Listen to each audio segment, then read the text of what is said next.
Happy Friday, everybody, and welcome back to another edition of Fridays with Faxon on the Orange Crush podcast. We're rocking and rolling. It's week 6. It's already week 6, man. Can't believe it. We're going to be heading up to Chapel Hill here soon to see Chapel Bill and the North Carolina Tar Heels. We're going to let Faxon get the final word in on North Carolina and every Clemson game as we do every single Friday. But Faxon, as we start every segment, what's going on in your world, buddy? How you doing? Doing great, man. Doing great.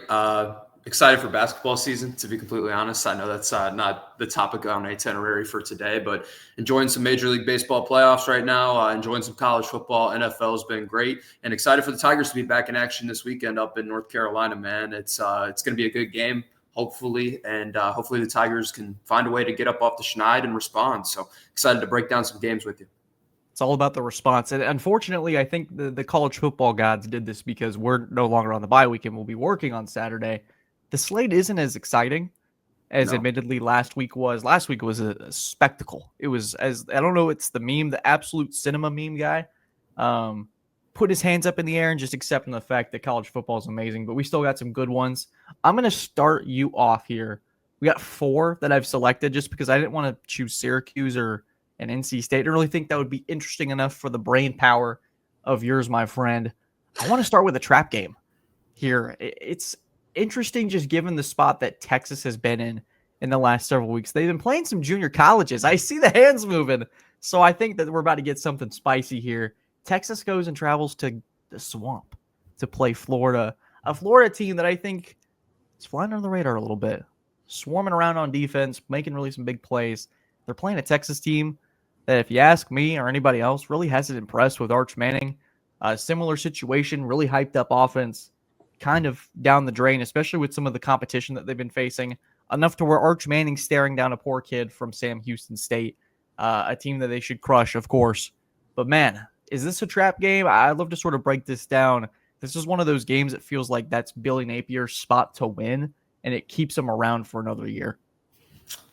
Yeah, I think Florida's going to win. I know the spread's 7.5. I would take Florida with the 7.5 as well. And really the big concern here is just like any pulse on offense because Lagway's been horrible.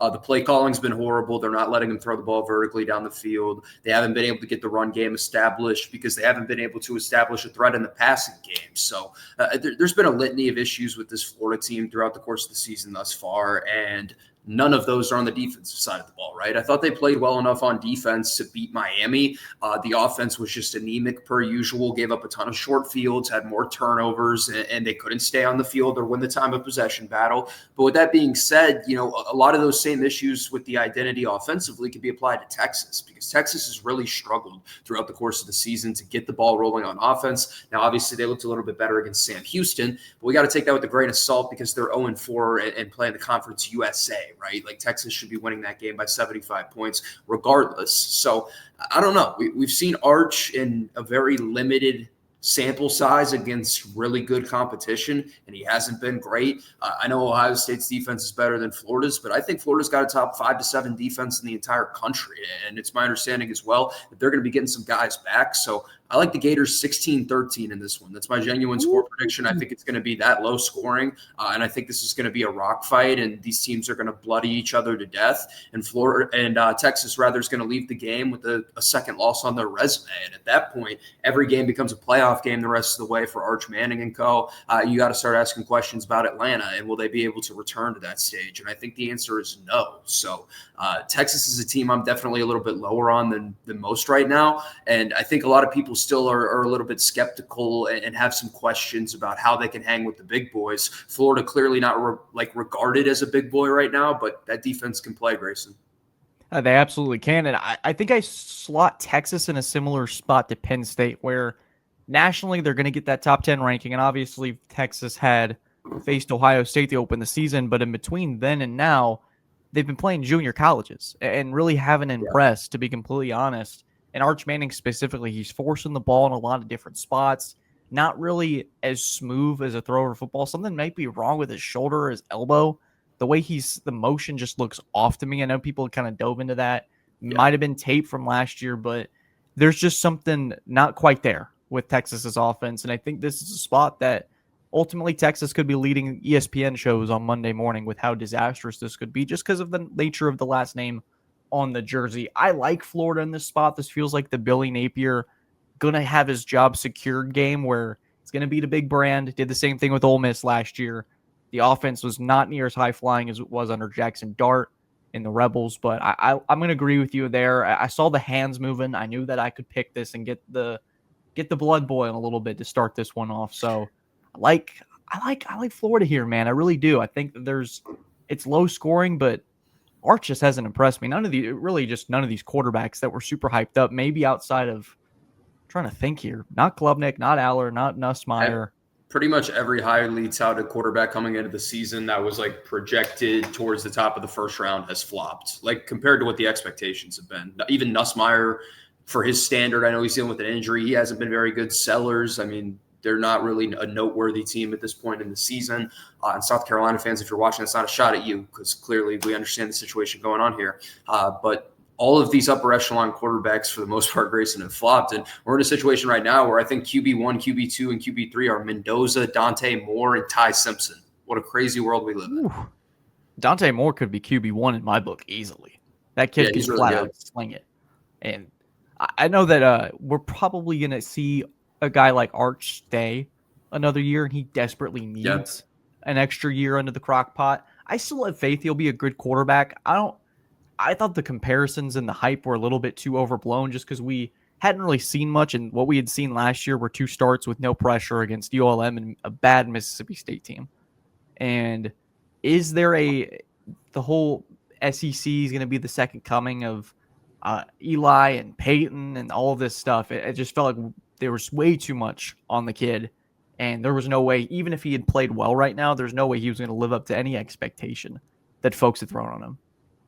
Yeah, I think that's fair. And, I think he's a player that's going to end up being a good player, but probably needs another year or two in the crock pot, as Sweeney would say, right? He needs another year or two of development and growth and learning. And I think a large part of that was the vastly inferior competition that he was playing in high school, right? For a lot of the kids that don't play good competition in high school that play quarterback, processing at the next level is a completely different thing. And then you have to learn the playbook, and you have to learn everything with what is your responsibility at the line of scrimmage. You have to be responsible for everybody else on the field because you're the one with the green dot in your helmet, right? So there's a ton that gets thrown on you as a collegiate quarterback from the high school ranks already, which is why you don't see a ton of freshmen burst onto the scene ready to play year one, especially anymore in college football with the portal and veterans bouncing from P4 to P4. But then to further that with the case of Arch, like he was playing nobody in high school. So now he's playing SEC competition in Ohio State where bodies are flying everywhere, and they've got an NFL defensive coordinator who's getting to scheme up against essentially a first-time starter on the road, right? So I think Arch is going to be all right, and I think he's in the right spot with Sarkisian as a guy that, has his hands all over that offense, and they're going to be able to put up numbers with the skill position talent that they're able to acquire with their Lamborghinis in Austin. But in all seriousness, like, Arch is going to be fine. He probably just needs another year, maybe 2. It's tough when you're going to play in the Grayson man body type to SEC caliber opponents, and that's just the nature of it. It's unfortunate. Obviously, Arch couldn't control where he played. It's just kind of the belly of the beast. I think he'll be fine, but it's not going to be this year. Not going to be this year. No. All right, another fun one. Maybe one that I think results-wise we're going to agree on, but notable to bring up just because of the nature of where this program's headed, and that's Virginia and Louisville. I think we both agreed last week that Virginia was probably going to give Florida State a tough one. Did you pick Virginia to win? I didn't pick Virginia to win, but I knew we talked about it. No, I picked Florida State to win, but the game didn't necessarily play out in a super surprising manner to me. Like, I think I had Florida State 41-31 or 41-28, it was like something along those lines. High-scoring stuff. Yeah, and, listen, Florida State can't tackle. That's my biggest takeaway from that game was that Virginia had more of a grit factor and more of a want. I was impressed with the way Tommy Castellanos was able to rally the troops multiple times, right? They go down 14-0. They come back to make it 21-14. They go down 8 points again. He makes a ridiculous throw on third down. And if Deuce Robinson had hands, then Florida State probably ends up winning that game or at least potentially tying it to send it to that 2-point conversion off.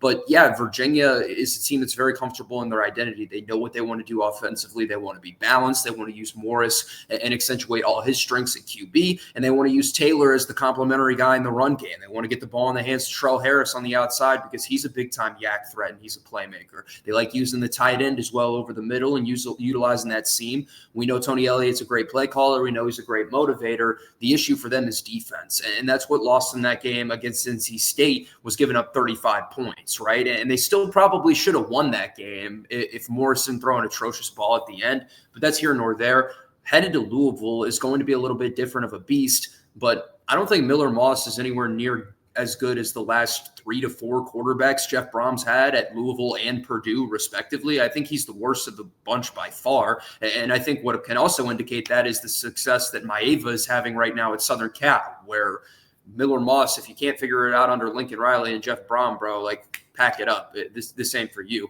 So they're, as of right now, still undefeated. I thought they struggled pretty mightily on the road at Pitt.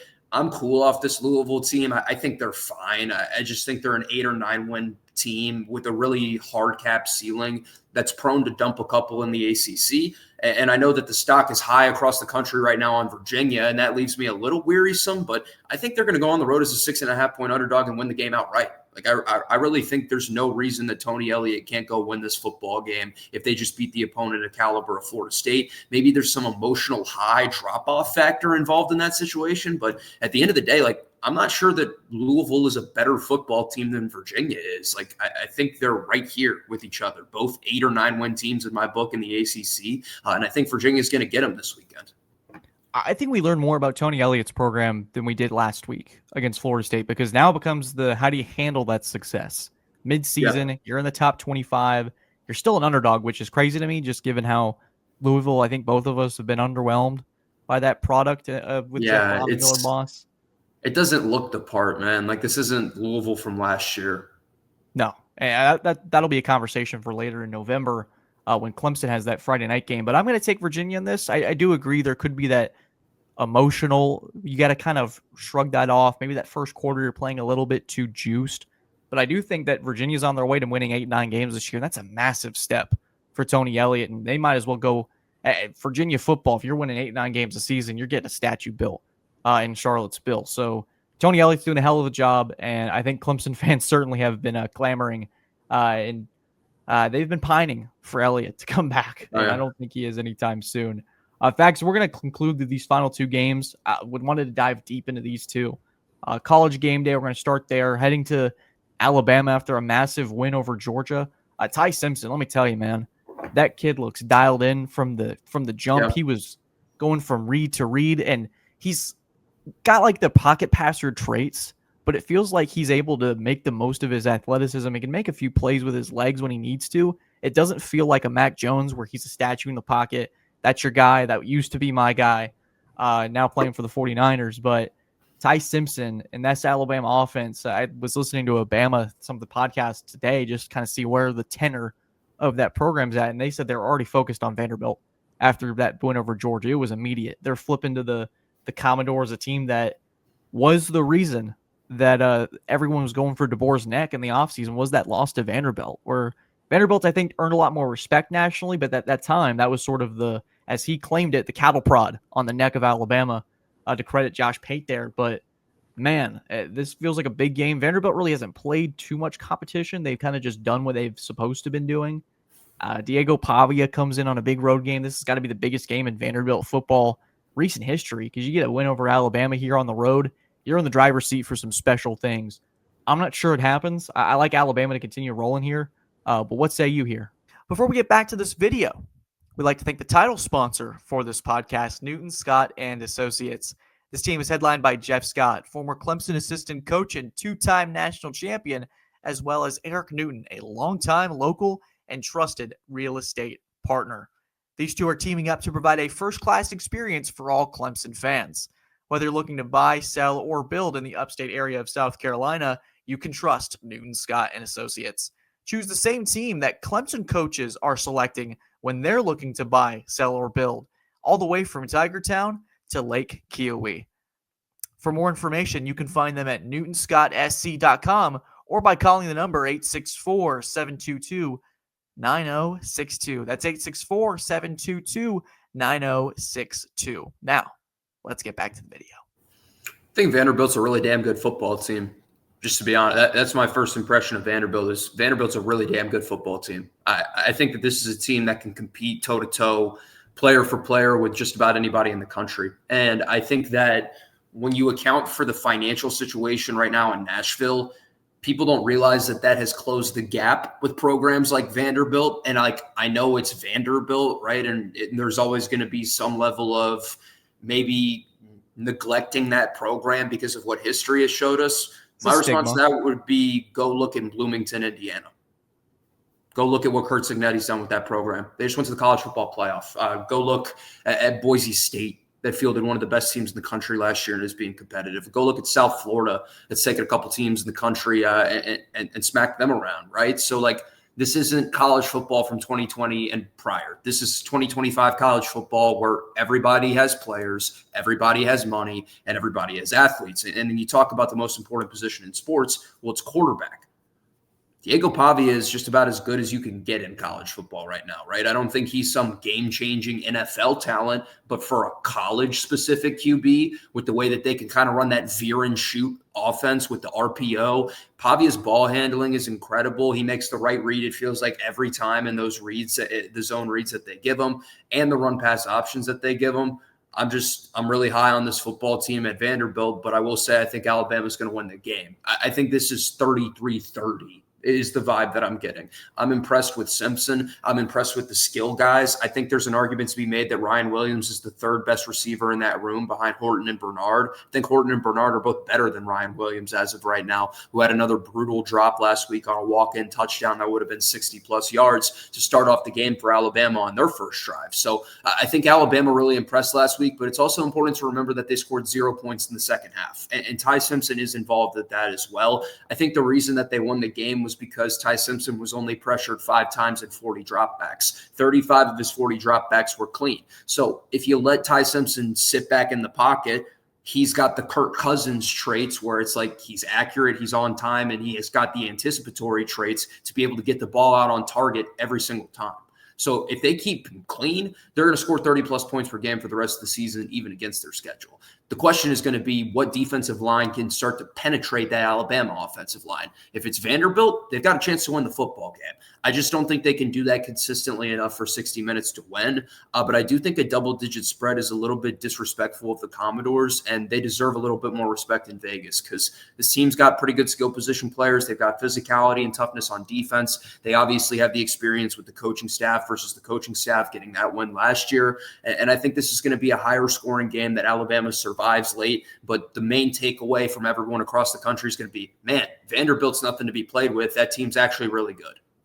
Yeah, I think that's the beauty of college football now, is that it's so spread out, and it's no longer where Georgia and Alabama, for example, or even Clemson to an extent during their heyday, where their second best, their backup corner is no longer sitting there on the bench. They're playing over at an Ole Miss. They're playing over at a Vanderbilt, and they're playing really good football.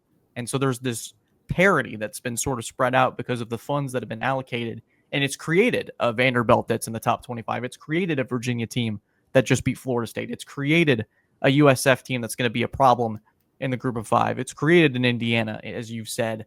It's widespread. I know people don't love the money nature of it and how this NCAA leadership has handled the transfer portal and the allocation of funds. But man, has it created more good football teams. And that makes more Saturdays fun instead of maybe a few weeks a year in college football where you had that packed slate. Feels like we're getting stuff in storylines like this where 2016, Vandy's going to Alabama. You're not watching that. You're watching something else because that's fifth. That I distinctly remember Vanderbilt was 3-0, and I think it was either 2016 and 2017. And that poor defensive lineman said that we're going to show them how we play real football, and Alabama ends up winning like 56-7. And it's just, yeah, good for Vandy, but man, that's tough. That's really tough. That was the origin of Jalen Hurts starting to clip farm. They asked him after the game. They're like, yeah, I mean, theoretically, they are next on the schedule. They are. They are next on I think they beat them 59-0. Was that the score of that game in week 4? It's something like that where they were next on the schedule, and that poor kid, that was a viral clip that would live on. That used to sort of be Vanderbilt in a nutshell. Yeah. If that, Barclay's done a heck of a job with that program, man. They're yeah, competitive. I mean, Vanderbilt's the number 16 team in the country, dude. Think about if you said that to somebody in 2015, they would laugh in your face. they should be ranked higher because the AP poll sucks. Yeah, agree with that as well. It's absolute garbage. That's a Fridays with Faxon rant for another time where we could spend 30 minutes on one. The AP poll needs to revamp its entire strategy. But final Truly. game of the docket, a little bit of a shorter docket, but we're also going to touch a little bit on North Carolina at the tail end of this, is Miami and Florida State, two teams that have been the champions of Childress as of late to start the season. Miami, early in the year, I wasn't a big crystal ball guy, and each time I felt like, okay, this is the spot that he's going to slip up. USF, Florida. He's passed the test every single time. The thing that's impressed me the most hasn't been Carson Beck. It's been the line of scrimmage play with Miami. Offensive line, they've been dominating. Defensive line, they're getting pressure, creating havoc with that front seven. They're playing physical. They understood. They wasted Cam Ward, and they went and got dogs in the portal and have really fixed that side of the football. And they're aiming to be the best team in the ACC by a wide margin. Florida State, I know they're coming off a tough loss to Virginia, but I think that Castellanos has proven he's going to be able to keep you in every single game. I think this is going to be a shootout, but I think Miami, can't believe I'm saying this, Miami's going to make a play or two late more than Florida State. Crystal ball-led team. Barrio, don't let me down. But I'm going to take Miami here. I'm going to go Florida State. I think it's going to be a really competitive and close football game, though. And I don't know. There's something about the desperation factor for me for Florida State. The fact that they're going to be playing at home, the fact that they're going to be playing in front of a riled up crowd with a hated rivalry. And I also think, like, no disrespect to Virginia with this takeaway, I do think that last week, to a certain extent, was a bit of a look ahead spot for Florida State.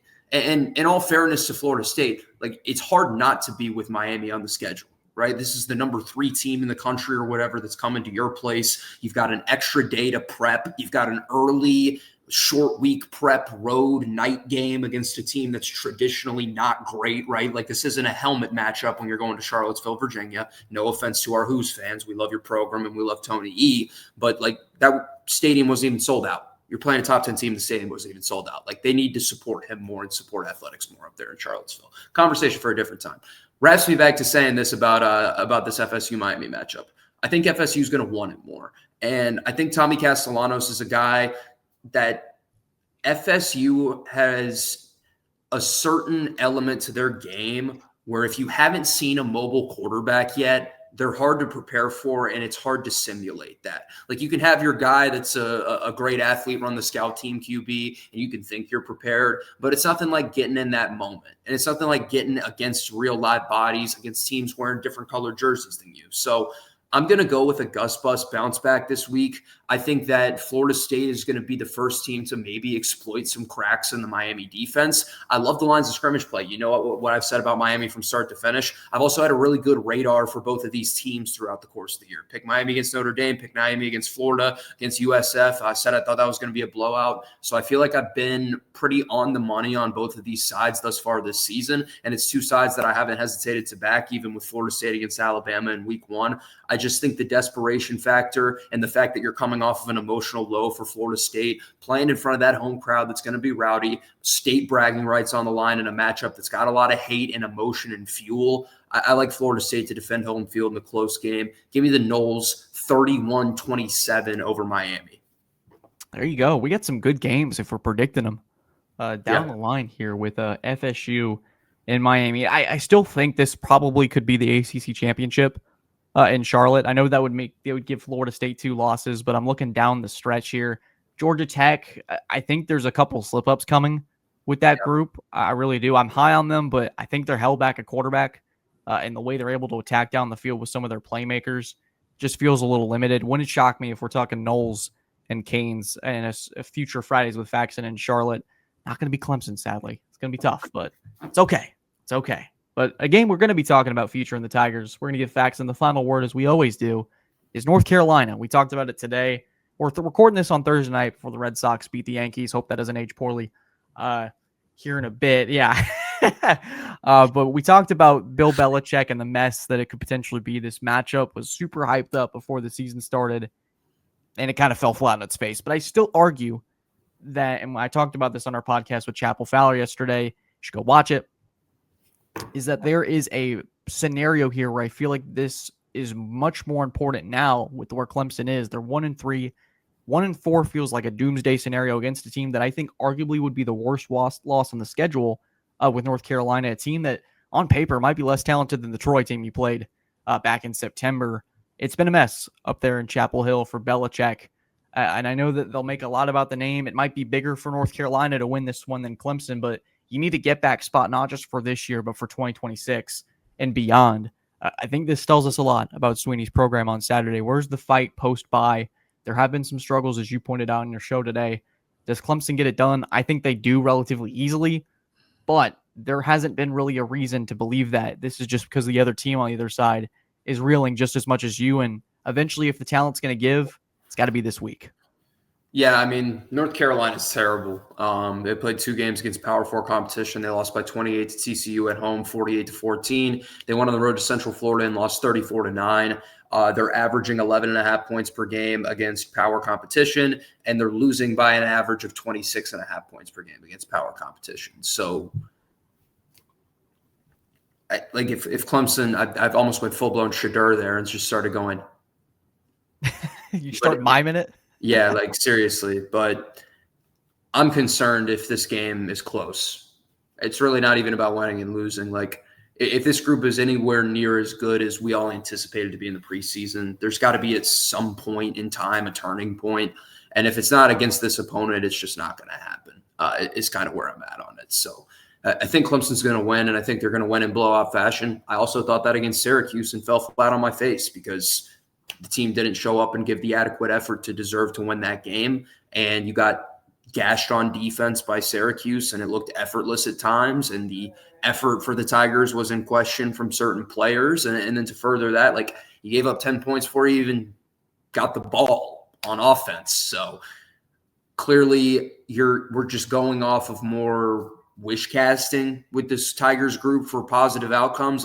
It's irrefutable that you're more talented than North Carolina by a landslide, but the same thing can be applied to Syracuse. You're also significantly more talented than Georgia Tech, and you lost that game. You're significantly more talented than Troy. You were down 16-3 at half, and guess what? You actually held a lead at halftime on the team that you have comparable talent with LSU. So maybe it's fair to say you play up and down to talent level. Who knows at this point with this Clemson team? But I'll go 38-14 Clemson over North Carolina with a late touchdown to make it look a little bit more lopsided than it really was. That would cover the spread as well for the Tigers. And I'm hoping that this can be a weekend that Cade Klubnik just starts to find some confidence and some rhythm, and this offense can start to establish an identity. They need to run more plays. They need to have more time of possession. They need to commit to the run game more. The quarterback needs to play better. The offensive line needs to play better in the pass blocking and the run blocking game. The tight ends need to be more incorporated, and the wide receivers need to play better as well. So a lot of issues right now for the Tigers. Let's hope they can get it sorted out.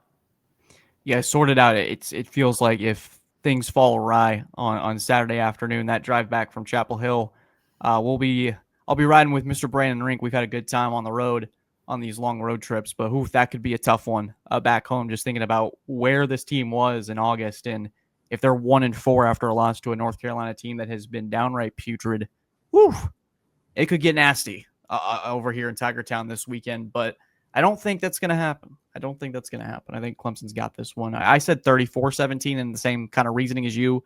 It's not going to be close. At some point, there's just going to be a talent gap, and I think this is a game also where Clemson's got a coaching gap against some of the cronies that Bill Belichick has hired to run the ship over there, particularly on the offensive side. But Faxon, I'm going to give you the final word before we wrap up here on another edition of Fridays with Faxon. Where can the fans find you? And more importantly, what have you been up to? Give us a little insight on where folks can support you. You can check me out on Twitter at FaxonPXP or at Faxon Sports. You can listen to my show on 105.5, 97.5 The Roar, Monday through Friday from 9 a.m. to noon. And just really appreciate all the support as of late, right? There's been a ton of following coming through on Twitter, a lot of support, showing love on Twitter. People apparently think my demeanor in a certain press conference was hilarious. I'll reserve my right to the Fifth Amendment there. But in all seriousness, I really appreciate the love that you guys are showing too on Fridays and to the TigerNet community with this podcast. Grayson and David work their tail off, and they do a great job to bring great Clemson coverage to you guys. So definitely think I'm worth the follow selfishly during basketball season as my co-host is, fiddling with everything under the sun over there and making a ruckus. But in all seriousness, throw me a follow on Twitter if you want Clemson coverage, and appreciate all the support as of late. Yeah, I might have to re-edit that because my brother all of a sudden doesn't hear me recording in the room, so that'll be fun to edit out later. Something. No, it was brother knocking on the door. So that's McGregor Man's podcast debut.